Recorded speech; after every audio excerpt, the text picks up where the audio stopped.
I'm Greg Groogan in Houston. I'm Rudy Koski in Austin. I'm Stephen Dial in Dallas, and this is Texas, The Issue Is. This week we're talking to Texas Congressman and former Navy SEAL Dan Crenshaw about the massive influx of deadly drugs and undocumented people flowing across our southern border. Congressman Dan Crenshaw, the word crisis gets used pretty commonly. Does what's happening on our border qualify? It's completely overwhelmed our southern border counties. It's overwhelmed our resources, and it's overwhelmed our sense of sovereignty. It's overwhelmed our ability to admit legal immigrants and legal asylum seekers who actually have a case.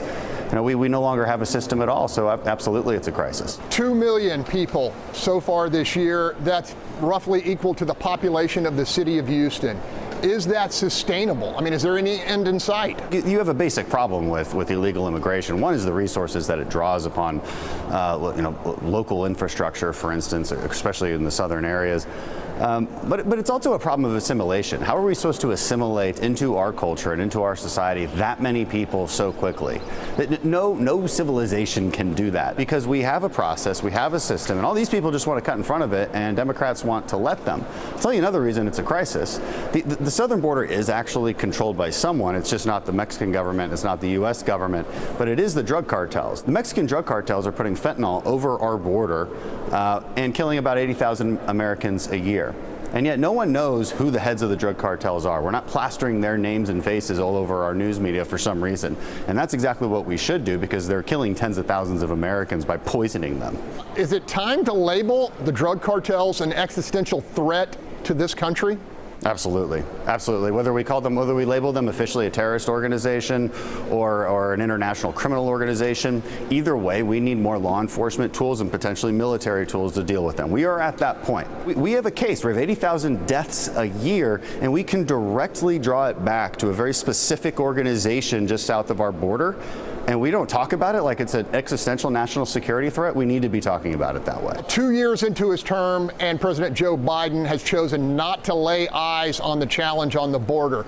Even Democrats here are privately fuming. Your thoughts? That they should be fuming. It's unconscionable that a sitting president who, under his constitutional duty, is supposed to execute the laws of the land faithfully, is refusing to do so. And he's refusing to even go down and visit it. But this administration doesn't care. And listen, it's not that they're incompetent. They do not want to enforce the border. They want illegal immigration. Progressives have labeled the alarm as xenophobic, even racist.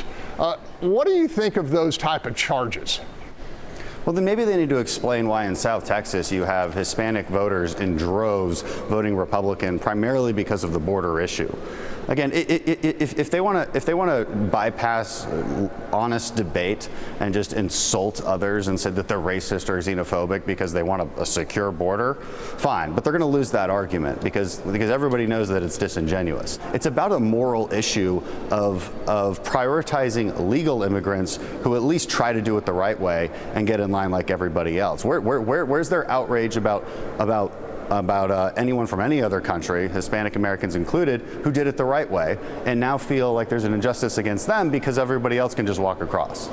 Governor Greg Abbott has been sending hundreds of immigrants who have gone voluntarily to northern cities. Good strategy, bad strategy?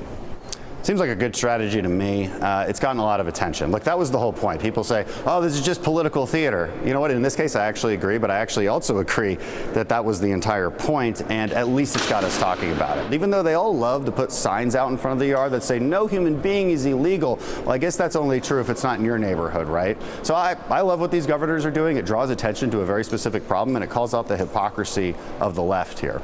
All right, Congressman, is there any genuine, bipartisan, pragmatic move towards immigration reform and border security? So I'm not sure Democrats care about this issue at all. I think they want the outcome that we're seeing. Okay, guys, my one-word description, alarming. Stephen, what's your word? I got a lot of words, but for right now, I'll just say criticism. Rudy, what's your word? My word? Escalation. Okay, stick with us as the Fox Texas Trio unpacks Congressman Crenshaw's outcry on immigration, on border security, and on the role the ongoing crisis will play in the midterm election.